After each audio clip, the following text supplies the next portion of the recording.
परिचय दीजिए तो। मेरा नाम हुआ सुरेश प्रसाद वर्मा, बेला औरंगाबाद बिहार। किस पार्टी से? बहुजन मुक्ति पार्टी से।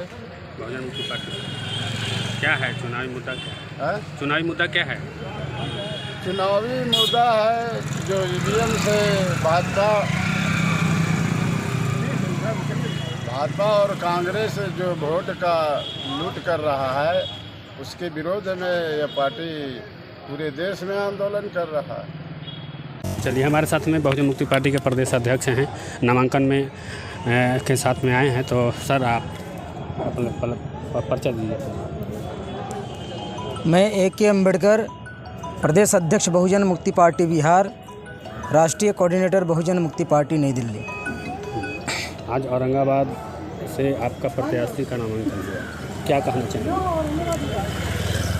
इस मौके पर मैं सबसे पहले बहुजन मुक्ति पार्टी के क्रांतिकारी उम्मीदवार प्रत्याशी आदरणीय सुरेश प्रसाद वर्मा जी को मैं जीत की अग्रिम बधाई देता हूं पार्टी की ओर से और पूरे बिहार प्रदेश वासियों की ओर से और देशवासियों की ओर से।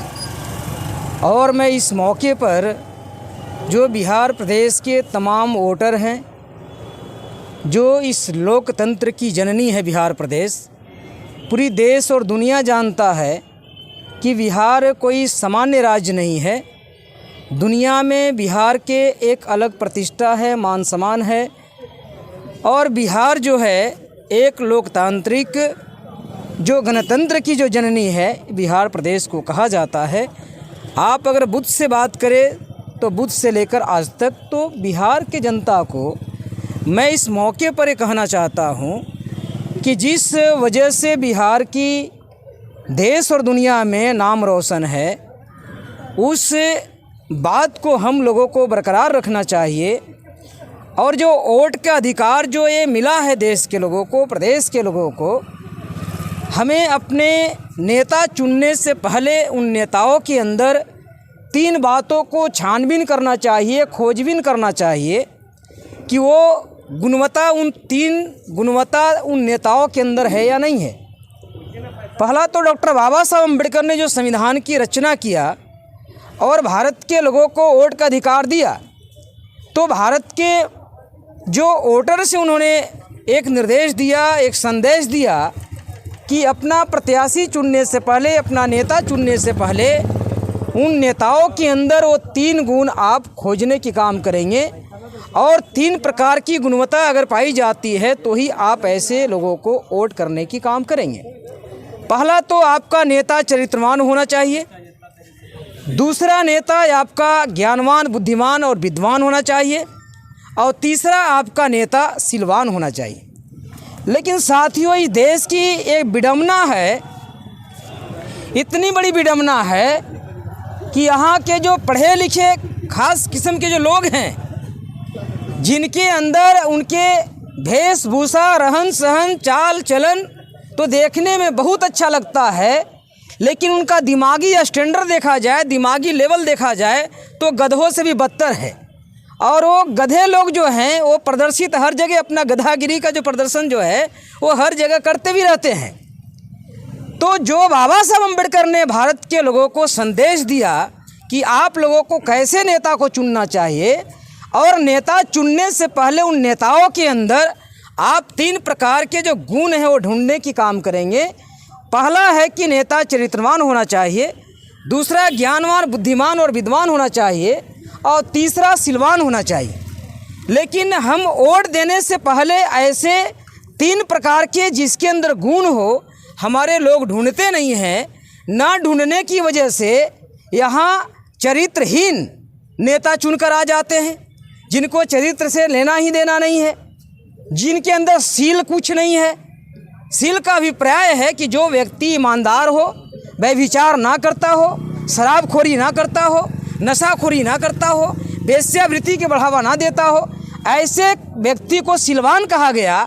लेकिन यहाँ विडंबना इस प्रकार से हुई है कि यहाँ चोर चुहार, भ्रष्टाचार, बलात्कारी, अन्यायकारी लोगों को ही, चाहे वो ज़बरदस्ती वोट छीनता हो या लूटपाट करके जीतता हो या ईवीएम मशीन में घोटाले करके जीतता हो, किसी न किसी रूप से वो चोरी चवारी करके दरा धमका कर लोगों से वोट लेकर वो गुंडागर्दी करने वाले भ्रष्टाचारी फैलाने वाले भ्रष्ट लोग ही चुनाव जीत कर आ जाते हैं। जिसके वजह से जो लोकतंत्र की कल्पना और संकल्पना रखी गई थी कि इस लोकतंत्र में राजा के घर में राजा पैदा नहीं होगा और रानी के पेट से राजा पैदा नहीं होगा और राजा का उत्तराधिकारी राजकुमार नहीं होगा, ये जो संकल्पना लोकतंत्र की जो संकल्पना थी इसके ऊपर आधारित था। लेकिन आज वही हुआ कि राजा के घर में ही राजा पैदा होता है।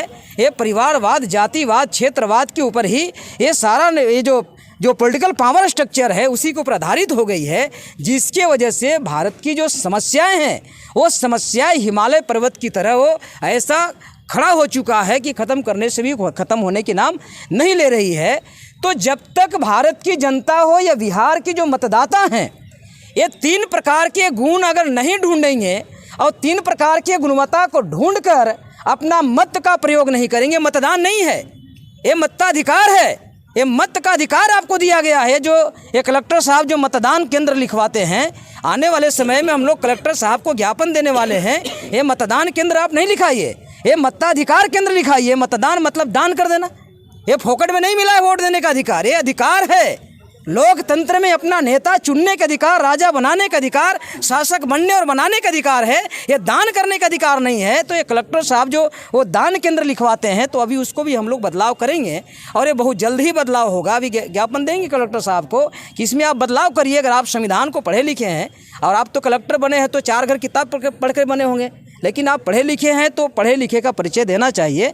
तो हम अधिकारियों से भी अभी निवेदन करने वाले हैं, अगर ये निवेदन नहीं सुनेंगे तो फिर अगला कदम जो है हम लोग उठाएंगे कि इसके लिए क्या करना चाहिए। लेकिन साथियों, ये बिहार की जनता को इस मौके पर मैं यही संदेश देना चाहता हूँ कि आप ये पर्व ही नहीं है, अभी लिखा जा रहा बैनर में निर्वाचन आयोग के द्वारा, चुनाव आयोग के द्वारा, ये महापर्व है, ये पर्व नहीं है, ये जश्न मनाने का दिन नहीं है, ये शासक चुनने का दिन है। बहुत सोचकर, विचार कर, समझकर और सोच पैदा करके ये चुनने का अधिकार है। पर्व भी नहीं है, जश्न भी नहीं है।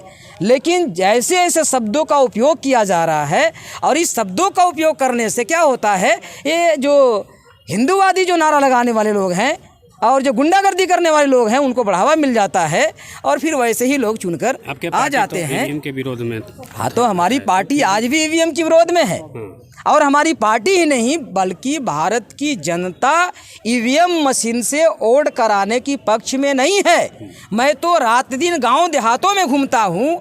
आप हम लोग का फेसबुक पेज देखिए तो आपको पता चलेगा। मैं एक दिन नहीं, ये कलेक्टर ऑफिस में नहीं, मैं गांव में मैं जाता हूं और गांव के लोगों को जब बताता हूं तो गांव के लोग मेरे मीटिंग में उठकर पहले ही खड़ा होकर बोलते हैं ये मशीन बंद होनी चाहिए।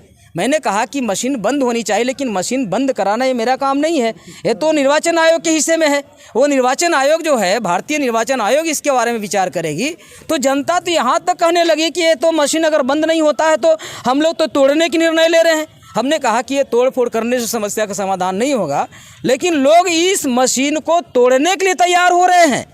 ये जनता की कहना, हमारी पार्टी का कहना नहीं है। और इस साल ये मशीन जो है बृहद पैमाने पर लोग तोड़ने की जो मानसिकता बनाए हुए हैं, ये तोड़ भी सकते हैं। क्योंकि ये क्यों तोड़ सकते हैं, सुप्रीम कोर्ट का कहना है 8 अक्टूबर 2013 को सुप्रीम कोर्ट ने अपनी फैसला दिया। सुप्रीम कोर्ट के जज पढ़े लिखे लोग होते हैं, वो जाहिल नहीं होते हैं। जज ने जजमेंट में लिखा ये ईवीएम मशीन से फ्री, फेयर एंड ट्रांसपेरेंट चुनाव नहीं हो सकता है। फ्री का मतलब मुक्त, निष्पक्ष और पारदर्शी। इस मशीन से मुक्त, निष्पक्ष और पारदर्शी चुनाव नहीं हो सकता है। ये सुप्रीम कोर्ट का जज का कहना है, मेरा कहना नहीं है। मेरी पार्टी बहुजन मुक्ति पार्टी का भी कहना नहीं है और हमारे किसी कार्यकर्ता का भी कहना नहीं है, बल्कि सुप्रीम कोर्ट के जजों ने निर्णय दिया है। उसी निर्णय के आधार पर ये EVM machine free, fair and transparent चुनाव नहीं है। इस मशीन से पारदर्शी चुनाव नहीं होता है। जब बैलेट पेपर होता था तो बैलेट पेपर से हम लोग या हमारे लोग वो देखते थे किसको वोट करना है। नेता का नाम होता था, पार्टी का नाम होता था, चुनाव चिन्ह होता था, आंखों से देखता था, 10 बार देखता था, विचार करता था, फिर उसके ऊपर मुहर लगाता था। और अभी तो मशीन में कुछ विचार ही नहीं करना है, जाना है, बटन दबाना है, बटन दबाइए। हाथी पर कहाँ जाता है पता नहीं चलता है, बटन दबाइए, लालटेन पर कहाँ जाता है पता ही नहीं चलता जाता है, बटन दबाइए तीर पर कहाँ जाता है पता ही नहीं चलता है, बटन दबाइए बहुजन मुक्ति पार्टी को चारपाई पर कहाँ जाता है पता ही नहीं चलता है। तो ये पारदर्शी नहीं है। तो इसलिए इलेक्शन कमीशन को निर्देशित किया गया था ये मशीन से चुनाव नहीं करवाया जाए, और अगर मशीन से चुनाव करवाते हो तो इस मशीन के साथ में एक वीवीपैट नाम के मशीन लगाया जाए, और वो वीवीपैट में जो बैलेट पेपर जो कट कर गिरेगा वो वोटर देखेगा, और जब इलेक्शन कमीशन जब इसको काउंटिंग करवाएगी तो ईवीएम मशीन का वोट और बैलेट पेपर जो वीवीपैट में टुकड़ा कट कर गिरता है वो दोनों वोटों का मिलान किया जाएगा। अगर दोनों वोट 100% मिलता है तब कहा जाएगा कि चुनाव सही तरीके से चुनाव आयोग करवाया है। लेकिन ईवीएम मशीन की वोट की गिनती होती है और वीवीपैट मशीन में जो कट के टुकड़ा गिरता है उसका गिनती नहीं होता है। अब गिनती होता है तो 4 बूथों का होता है। अब कितने वोटों पर कितने बूथों पर लूटपाट किया गया पता नहीं चलता है। इसलिए साथियों ये मशीन जो है पारदर्शी नहीं है, ये आम जनता के अंदर एक बौखलाहट हो गई है और विद्रोह पैदा हो गया इस मशीन के प्रति। आने वाले समय में भारत में इस मशीन को बैन ही करना पड़ेगा। 37 देश में ये मशीन बंद हो चुकी, और जर्मनी और जापान के लोगों ने इस मशीन का निर्माण किया था, वो लोगों ने भी बंद कर चुका है। तो ये हमारा पार्टी का कहना नहीं है, बल्कि यहाँ के जनता के लोगों को कहना है मशीन बंद होना चाहिए। तो हम जनता से बाहर नहीं हैं, क्योंकि ये जनता से ही पार्टी चलती है। ये जनता है तो लोकतंत्र जिंदा है। तो जनता के जैसा निर्णय होगा वैसा आने वाले समय में हम लोग विचार करेंगे। एक प्रस्तावक हैं एडवोकेट विनोद यादव भी हैं, हम उनसे जानेंगे।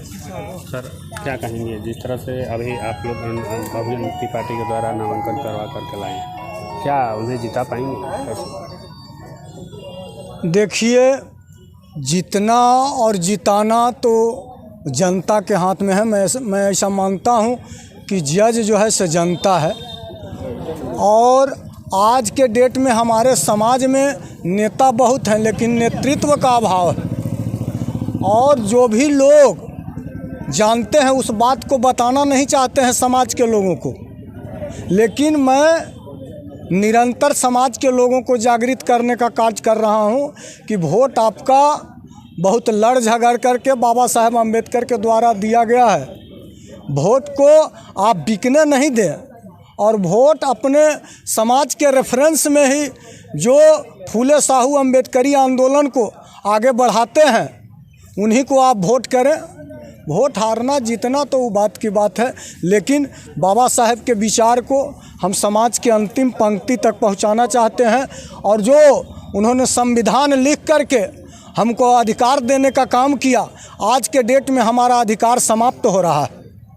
बाबा साहेब ने संविधान के आर्टिकल 340 में लिखा ओबीसी के रेफरेंस में कि अदर बैकवर्ड कास्ट का सामाजिक सर्वे करवा करके उनको संख्या के अनुपात में हिस्सेदारी दिया जाए। बिहार में सर्वे हुआ, उसमें हुआ कि ओबीसी 63% है, तो हमको 63% मिलना चाहिए, और राष्ट्रीय लेवल पर इसका सर्वे होना चाहिए। हमको संख्या के अनुपात में हिस्सेदारी दिया जाए, यही हम मांग करते हैं। चलिए, एक प्रस्ताव है मिथिलेश यादव जी, क्या कहना चाहेंगे आप लोकसभा औरंगाबाद के जनताओं से? इस मौका पर मैं लोकसभा औरंगाबाद के सम्मानित जनता से यह कहना चाहते हैं कि देश के आज़ाद हुए 77 साल हो गया, और देश में 17 बार लोकसभा के चुनाव हो गए और 18वीं बार लोकसभा के चुनाव संपन्न होने जा रहा है। इस 18 बार के लोकसभा चुनाव में आज वर्तमान समय में जनता को 5 किलो राशन पर ला दिया गया है। ओबीसी की जातीय आधारित जनगणना नहीं किया जा रहा है। महिलाओं पर अन्याय अत्याचार चरम सीमा पर बढ़ा हुआ है।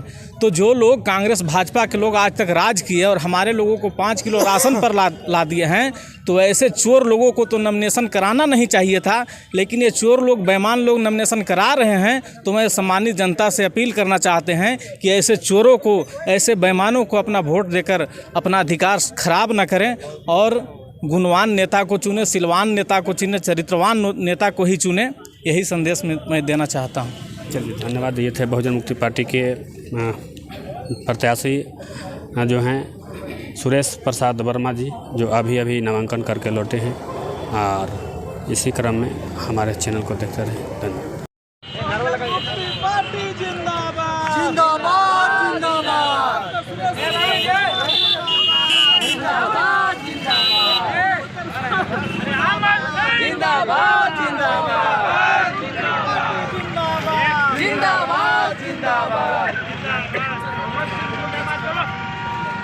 सुरेश प्रसाद जिंदाबाद बहुजन मुक्ति पार्टी जिंदाबाद बहुजन मुक्ति पार्टी जिंदाबाद सुरेश प्रसाद वर्मा जिंदाबाद जिंदाबाद जिंदाबाद